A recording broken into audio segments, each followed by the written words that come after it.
No hay peor sensación que conducir solo, tarde por la noche, en una carretera donde el silencio parece susurrarte al oído que algo no está bien.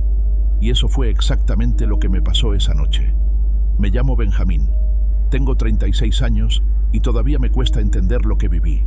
Era finales de octubre, justo cuando las noches en la sierra se sienten más frías y densas.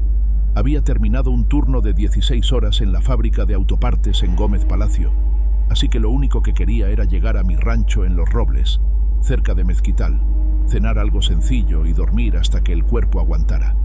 Eran casi las 10 cuando dejé atrás la última gasolinera. Desde ahí, la carretera se estrecha y atraviesa kilómetros de sierra montañosa. Un tramo que durante el día es bonito, pero de noche se siente diferente. El tipo de lugar donde si el auto se te apaga, lo mejor que puedes hacer es rezar para que vuelva a arrancar. Aunque estaba acostumbrado a esa ruta, esa noche algo me incomodaba. No sabría decir si era el silencio absoluto, la oscuridad tan profunda que parecía tragarse las luces de la camioneta, o simplemente el cansancio acumulado. Pero algo se sentía equivocado. El clima había cambiado sin avisar. No había viento, no había el canto de los grillos, solo el zumbido constante de los neumáticos sobre el asfalto. Ni siquiera encendí el estéreo. Por alguna razón, el sonido del motor me mantenía más tranquilo que cualquier música. Y fue entonces que lo vi. Un bulto oscuro a unos metros del camino, como si algo se hubiera movido entre los matorrales. Pensé que era un coyote, tal vez un venado cruzando rápido, pero el movimiento no era normal. No en esa parte del trayecto y no a esa hora. Seguí avanzando, convenciéndome de que estaba viendo cosas. Eso pasa cuando manejas cansado, ¿no? Aceleré un poco más, sin pensar mucho. Pero lo que no sabía es que, después de esa curva, nada volvería a sentirse seguro.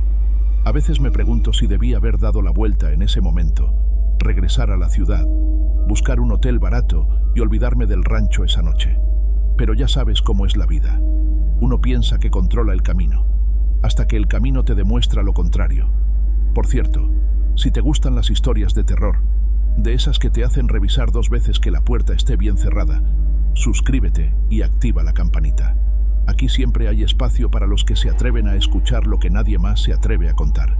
Y te prometo, lo que estás a punto de escuchar es solo el inicio, porque lo que me siguió esa noche nunca debió existir. Continué manejando por esa carretera como si mis manos estuvieran pegadas al volante. Había algo que no podía explicar, una especie de hormigueo que me recorría la espalda cada vez que pasaba bajo los árboles. La oscuridad era tan cerrada que los faros apenas lograban cortar la neblina que empezaba a levantarse en la cuneta. Pensé en encender la radio para distraerme, pero algo dentro de mí me decía que no debía hacerlo, como si el silencio fuera necesario para escuchar lo que estaba a punto de pasar. Y entonces lo escuché. Al principio fue leve, un roce en la tierra a la derecha de la camioneta. Pensé que era el viento moviendo ramas secas, pero cuando subí el volumen del motor al acelerar, el sonido también aumentó, como si algo o alguien corriera a mi lado, manteniendo el mismo ritmo que yo. Miré de reojo por la ventana del copiloto y en un primer momento no vi nada, solo sombras deformes por el reflejo de las luces. Pero después, cuando mis ojos se acostumbraron, la vi. Una figura delgada, desproporcionada, corría a mi lado. Usaba los 4 miembros para avanzar, pero no se movía como un animal. Había algo profundamente torcido en su forma de desplazarse. Era como ver a un hombre que había olvidado cómo caminar erguido y había aprendido a moverse como una bestia. La piel colgaba de su cuerpo como si fuera un trapo viejo, blanca, casi luminosa bajo la luz de la luna. Y aunque yo conducía a unos 80 kilómetros por hora, esa cosa seguía el paso sin esfuerzo, como si para ella no fuera más que un trote ligero. En ese momento, un frío intenso me recorrió el pecho. Apreté el acelerador con fuerza. Pasé de 80 a 100, luego a 120. Mi camioneta, vieja como era, comenzó a vibrar por el esfuerzo, pero no podía parar, no podía bajar la velocidad. Algo dentro de mí me gritaba que si esa cosa me alcanzaba, no iba a vivir para contarlo. Pero no importaba cuánto corriera, seguía allí. Podía escuchar el sonido sordo de sus manos o garras golpeando la tierra seca, los pasos constantes a pocos metros de mi puerta. Una parte de mí pensó en mirar directamente a su rostro, Pero algo más fuerte me detuvo. No lo hice. No quise saber qué expresión podría tener una cosa como esa. Sentía que si cruzábamos miradas, pasaría algo peor, algo irreversible. Así que seguí mirando al frente, con el cuerpo rígido y el sudor corriéndome por la frente, aunque la noche estuviera helada. Y entonces, sin aviso, dejó de estar ahí. No hubo sonido de que se detuviera, ni pasos alejándose. Simplemente desapareció. La carretera estaba vacía de nuevo. El único sonido era el del motor forzado y mi respiración entrecortada. Pero sabía que no se había ido. Algo me decía que no se trataba de una simple aparición. Y lo que vino después me demostró que tenía razón. Los kilómetros siguientes fueron un infierno silencioso. Mi mente daba vueltas, tratando de buscarle sentido a lo que había visto, o mejor dicho, a lo que me negaba a creer que fuera real. Las manos me dolían de tanto apretar el volante, los nudillos blancos, como si eso pudiera mantenerme a salvo. A lo lejos, empecé a distinguir una curva conocida, la loma, un tramo traicionero que siempre me obligaba a reducir la velocidad. Pero esa noche, algo en el aire me decía que no bajara ni un kilómetro. Sin embargo, la lógica ganó por un momento. No iba a poder tomar esa curva a más de 80 sin volcarme en la cuneta. Así que levanté un poco el pie del acelerador y me preparé para el giro. Y entonces la vi. Estaba allí, parada justo en el centro del camino de terracería. Una figura erguida, alta, casi tocando las ramas bajas de los árboles. Su piel, si es que se le podía llamar así, colgaba como un costal mal cosido. Las piernas, si eran piernas, parecían estar torcidas en ángulos imposibles, como si sus huesos se hubieran roto y soldado de la manera equivocada. Los brazos eran demasiado largos, colgando hasta casi tocar el suelo, y su cabeza, Dios, su cabeza estaba inclinada hacia un lado, como si no tuviera fuerza para sostenerla recta. No había ojos que pudiera ver desde donde estaba, pero no necesitaba verlos para sentir cómo me observaba. Ese tipo de mirada que atraviesa el vidrio, que te pesa sobre la piel como plomo fundido. El tiempo pareció detenerse en ese momento. No podía seguir recto sin atropellarla, y algo dentro de mí gritaba que no debía tocarla, que el solo contacto con eso podía condenarme. Así que giré el volante con fuerza, el chirrido de las llantas perforándome los oídos. La camioneta resbaló sobre la gravilla suelta, y por un instante pensé que iba a volcar. Pero logré mantenerla en pie, con el corazón en la garganta. Al mirar por el espejo retrovisor, no vi nada. Ni rastro de la criatura, ni movimiento, ni sombras. Solo la curva de la loma, vacía y oscura como si nunca hubiera pasado nada. Pero sabía que seguía allí, en algún lugar, tal vez siguiendo mis movimientos desde la maleza, tal vez esperando algo. Apreté el acelerador otra vez, intentando dejar atrás ese lugar. El sonido del motor me devolvía una pizca de cordura, aunque el miedo seguía clavado en el pecho. No había señal en el celular. Ningún otro coche, ni un alma viva. Estaba completamente solo, o al menos eso quería creer, porque a veces lo peor no es lo que ves frente a ti, sino lo que sientes justo detrás, y ese era el problema. No había terminado. Esa cosa no había desaparecido. Solo estaba esperando el momento adecuado para volver, y cuando lo hiciera, yo sabía que no iba a salir vivo de eso. No sé cómo logré manejar hasta el rancho. Fue como si mis manos supieran el camino, aunque mi cabeza estuviera en otro lado. Atravesé los últimos tramos de terracería, levantando nubes de polvo que se mezclaban con la niebla ligera que había empezado a cubrir el campo. Cuando vi el portón de madera al final del camino, creí que el corazón me iba a estallar de alivio. Pensé, ingenuamente, que al cruzarlo estaría a salvo, como si los muros de adobe y los árboles de mezquite pudieran protegerme de lo que acababa de ver. Apenas entré con la camioneta al patio, apagué el motor y las luces. Me quedé allí, sentado, con las manos temblando en el volante. Afuera, el silencio era tan espeso que el sonido de mi propia respiración me hacía eco en los oídos. Miré por los espejos retrovisores, revisé cada sombra en los rincones del terreno. Nada, ni un solo movimiento. Me obligué a salir del vehículo. Corrí los 5 metros hasta la puerta principal y metí la llave como pude. Casi la rompí de la fuerza que usé. Cerré de un golpe y eché el cerrojo, después la tranca, y por último, la cadena que nunca antes había usado. No encendí la luz de la sala. Algo dentro de mí me decía que era mejor que pareciera que la casa estaba vacía. Busqué el radio de onda corta que siempre teníamos para emergencias. Marqué la frecuencia donde solíamos hablar con Mateo, un viejo amigo de la infancia que vivía a 3 kilómetros, en el ejido San Lorenzo. «Mateo, ¿me copias?», dije tratando de sonar sereno. Pero mi voz temblaba. Después de unos segundos eternos, escuché su respuesta. «Aquí estoy, ¿qué pasa?». Tragué saliva antes de hablar. «Necesito que vengas al rancho, pero tráete la escopeta». Mateo no preguntó más. Solo dijo que salía enseguida y que llegaría en menos de 20 minutos. Me recargué en la pared de adobe, respirando hondo, aunque el aire me costaba como si algo pesado estuviera encima de mi pecho. La casa, que siempre había sentido como un refugio, ahora parecía una trampa. Cada crujido de la madera, cada silbido del viento entre las tejas me ponía los pelos de punta. Sabía que no estaba solo, que eso seguía afuera, o tal vez ya estaba adentro. Mateo venía en camino. Solo debía aguantar un poco más. Ah, y antes de que se me olvide, toca el icono de la lámpara amarilla y quédate con nosotros, para que juntos resolvamos grandes misterios perturbadores. Créeme, lo que sigue es mucho peor de lo que imaginas.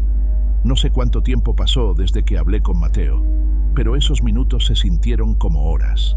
Me quedé allí, en la penumbra del corredor, con la espalda pegada a la pared de adobe y la vista clavada en la puerta principal. Había cerrado todo, ventanas, cortinas, hasta la puerta del baño.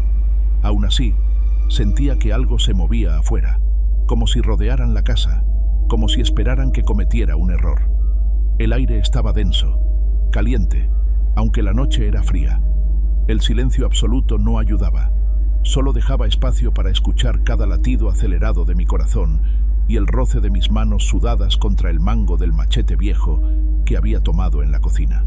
Nunca lo había afilado, pero en ese momento me aferraba a él como si fuera lo único que podía salvarme. Y entonces llegó el primer golpe. Segundo, fuerte, directo en la puerta trasera, la de la cocina. El sonido me hizo pegar un brinco. Era como si alguien empujara con el hombro, probando la resistencia de la madera.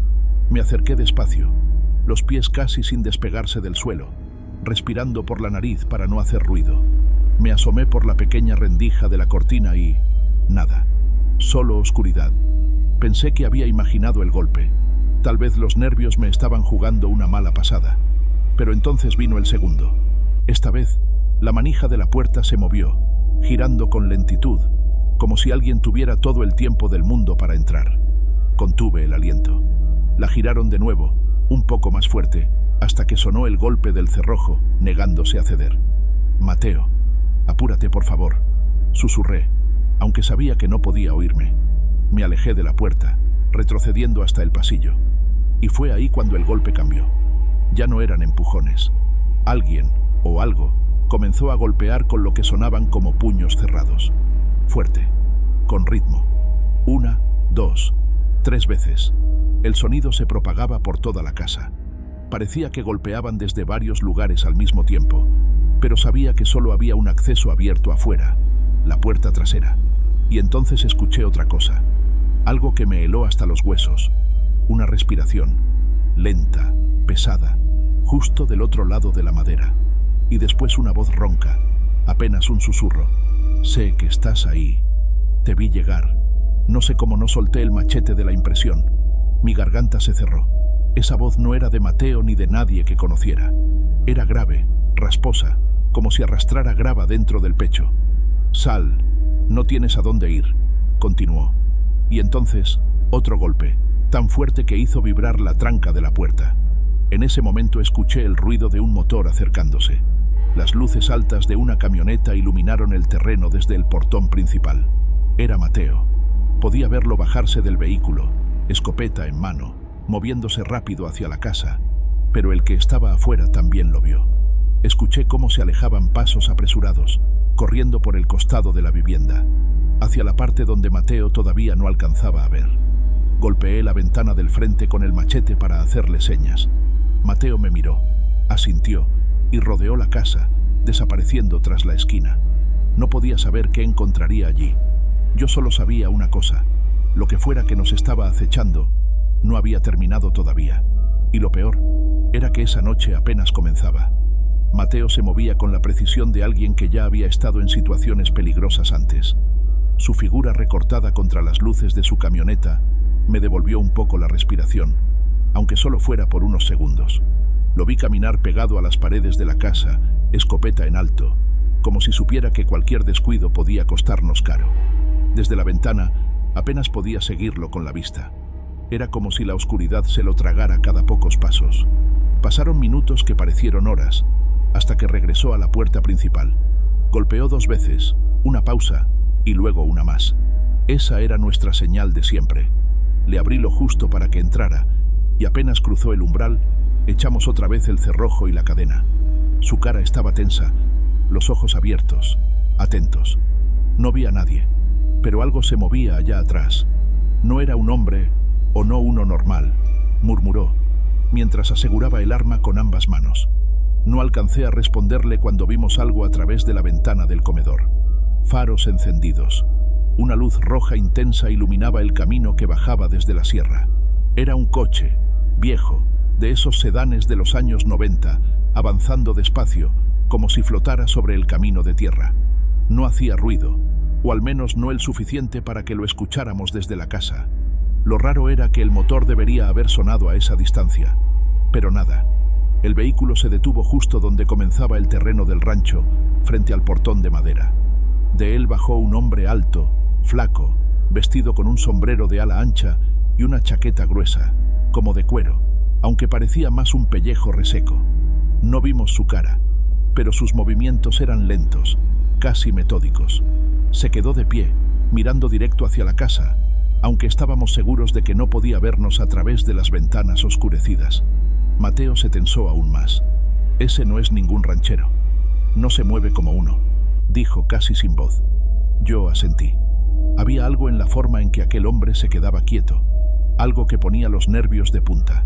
De repente, comenzó a caminar. Cada paso levantaba polvo, pero no hacía ruido. Eso fue lo que más me perturbó. Caminaba como si flotara. Venía directo hacia nosotros. Mateo levantó la escopeta, apoyando el cañón en el marco de la ventana, sin disparar aún. «Espera», le dije. «No sabemos qué quiere». Pero en el fondo, los dos sabíamos que no venía a hablar. Ese coche rojo no era un accidente. Y ese hombre, tampoco. Lo que fuera que había empezado cuando vi a esa criatura en la carretera, estaba tomando otra forma frente a nosotros. Lo peor de todo es que, aunque creíamos estar listos, todavía no habíamos visto lo peor de la noche. Mateo y yo nos quedamos en silencio absoluto, conteniendo la respiración mientras observábamos al hombre del sombrero avanzar lentamente hacia el portón. Era como si midiera cada uno de sus pasos, sin prisa, sin dudar, como si supiera que nosotros no teníamos a dónde ir. «No le pierdas de vista», susurré, sin apartar la mirada de la ventana. «Voy a revisar atrás».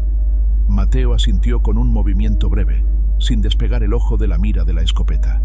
Yo me moví por el pasillo que daba al patio trasero, con el machete en mano. Cada tabla que crujía bajo mis botas me hacía apretar los dientes. Pero lo que vi al asomarme por la ventana trasera me hizo olvidar el ruido, y casi la respiración. Esa cosa, la criatura de antes, estaba allí, pero esta vez no corría a mi lado, ni se quedaba parada en el camino. Ahora estaba trepando por la pared del fondo de la casa, como una araña gigantesca. Sus extremidades se curvaban de formas imposibles, aferrándose a cada grieta en el adobe, avanzando con movimientos rápidos y secos. El sonido de sus garras rasgando el muro era como el de uñas largas sobre un pizarrón. «¡Mateo!», grité mientras retrocedía. «Atrás». Mi amigo reaccionó en un segundo. Dio media vuelta y corrió hacia mí. «¿Qué viste?» «Está trepando. La criatura», le dije sin aliento. Señalé la ventana. Mateo echó un vistazo rápido y soltó una maldición. Levantó la escopeta y disparó sin pensarlo 2 veces. El estampido reventó el aire. La criatura soltó un chillido agudo, tan fuerte que me dolieron los oídos. Cayó de espaldas sobre el terreno con un golpe seco, pero no se quedó en el suelo. Se levantó casi de inmediato, como si nada se hubiera roto en su caída, y volvió a escalar. Mateo recargó el arma mientras yo corría hacia el dormitorio para buscar el revólver de mi abuelo. una vieja Colt que mantenía cargada por si acaso. Nunca había pensado en usarla para algo más que dispararle a una culebra.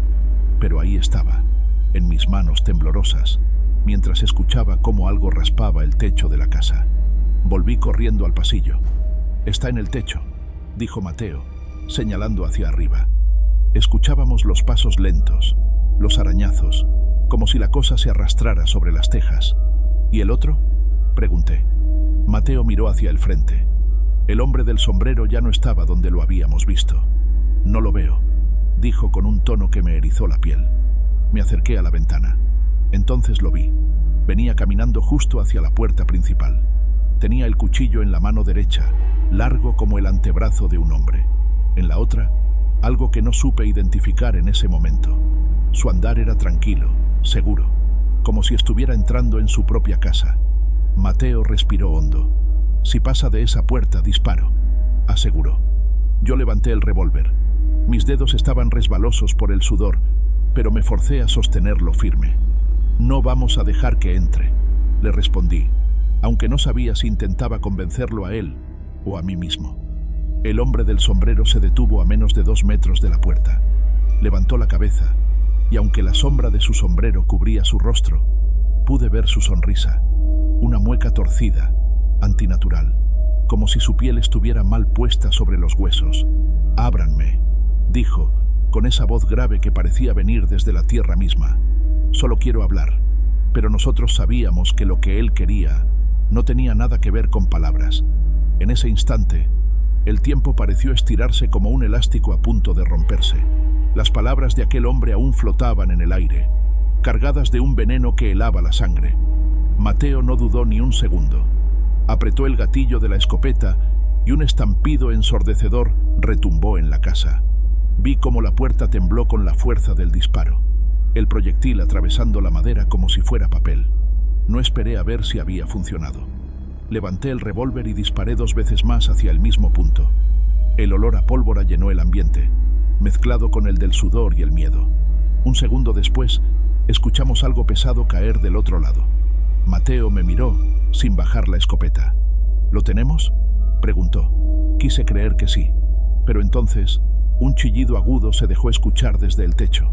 La criatura seguía allí, y no parecía contenta. El sonido de garras raspando la teja se hizo más rápido, más violento. Un golpe seco hizo vibrar el techo como si algo pesado hubiese saltado sobre él. Corrimos hacia el centro de la casa, donde no había ventanas, pegando la espalda a la pared como si eso pudiera detener lo que venía. Mateo apuntaba hacia arriba, siguiendo el ruido. Yo me encargaba de la puerta, sin saber si debía preocuparme más por lo que estaba dentro o por lo que quedaba afuera. Y entonces, el estruendo.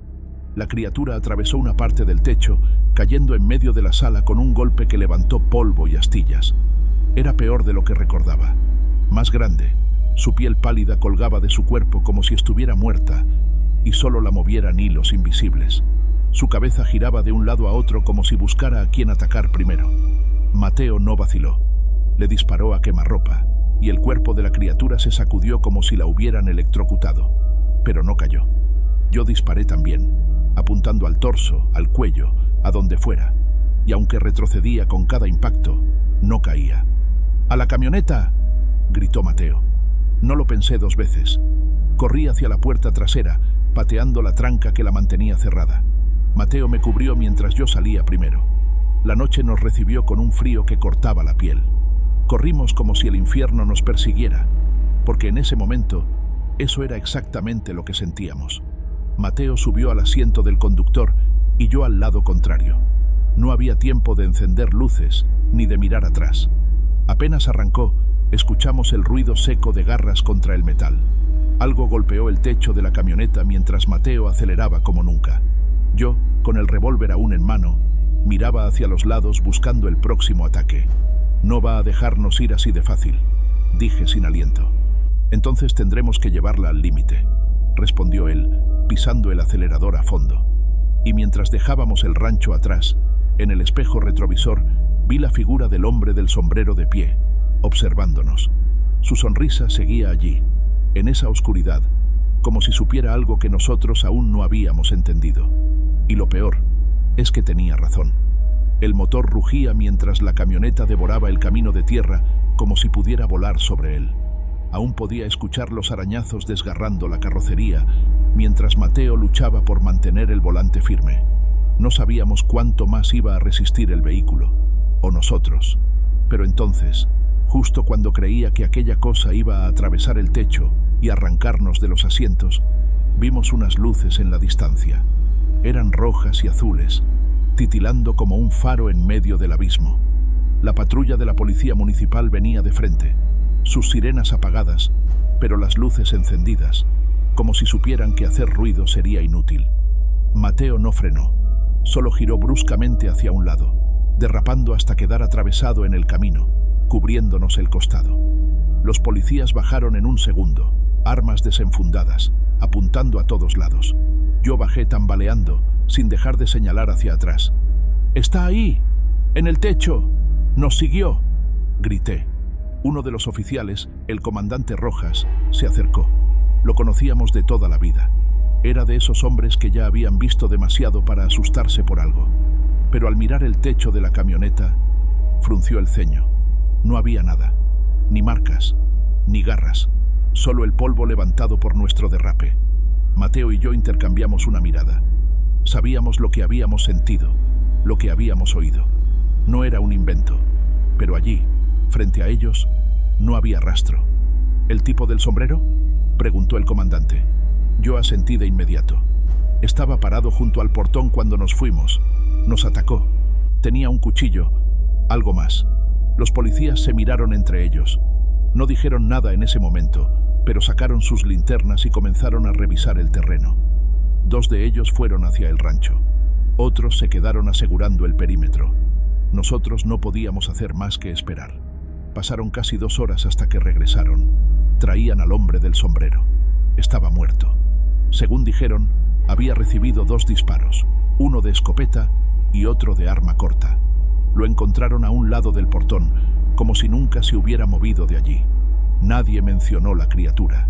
Nadie dijo haber visto nada más. Y en el informe oficial lo llamaron un intento de allanamiento de morada con agresión armada. Pero Mateo y yo sabíamos que la verdadera amenaza seguía allá afuera. Después de aquella noche, nada volvió a ser igual, ni en el rancho, ni dentro de mí. Mateo, que siempre había sido el hombre más seguro y firme que conocí, vendió su terreno y se marchó a Villa Unión. Nunca más regresó a Los Robles. Cada tanto hablamos por la radio o nos cruzamos mensajes, pero el hombre que solía bromear sobre cualquier cosa ya no existe. Desde entonces, su voz siempre lleva un peso, como si cargara un secreto demasiado grande para contar. Yo me quedé, no porque fuera valiente, tal vez por necedad, o porque no tenía otro lugar donde ir, pero vivir aquí no es vida. Pasé semanas reforzando la casa, rejas nuevas en las ventanas, luces con sensores que iluminan el terreno como si fuera un estadio. Puse cámaras de seguridad, aunque sé que si algún día esa cosa vuelve, ningún aparato va a advertirme a tiempo. Las noches son las peores. Aunque duerma con la escopeta al lado, hay momentos en que siento esa presión en el pecho, como si alguien estuviera parado afuera, mirándome. No escucho pasos, ni arañazos, solo esa sensación, clavada en el estómago, de que no estoy solo. Los policías jamás encontraron más rastros. Cerraron el caso con el informe más básico que pudieron escribir. Pero lo que nadie quiso admitir es que en esas tierras, a veces, hay cosas que no buscan justicia, ni dinero, ni venganza. Lo que buscan es otra cosa, algo que no sabemos explicar. A veces pienso que el hombre del sombrero solo era un señuelo, una distracción, que lo verdadero, lo que de verdad estaba cazándonos, nunca dejó de observarnos, que esa criatura sigue ahí afuera, en la sierra, esperando. Hay noches en que escucho un sonido leve, como uñas rasgando madera, allá lejos, donde el terreno se pierde en los árboles. Y me pregunto si será el viento, o si será ella, la misma que corría junto a la camioneta aquella noche, la misma que cayó sobre el techo como un demonio. Algunos dicen que lo que no ves no puede hacerte daño, pero yo sé la verdad. A veces lo que no ves es lo que más cerca tienes. Y mientras cuento esta historia, sentado frente a esta lámpara amarilla que parpadea más de lo que debería, Tengo la sensación de que esta historia no ha terminado y que hay alguien o algo escuchando del otro lado. Así que te lo digo ahora. Si algún día vas manejando solo, tarde por la noche, y algo empieza a correr junto a ti, no lo mires, no frenes y sobre todo, no creas que estás solo, porque nunca lo estás.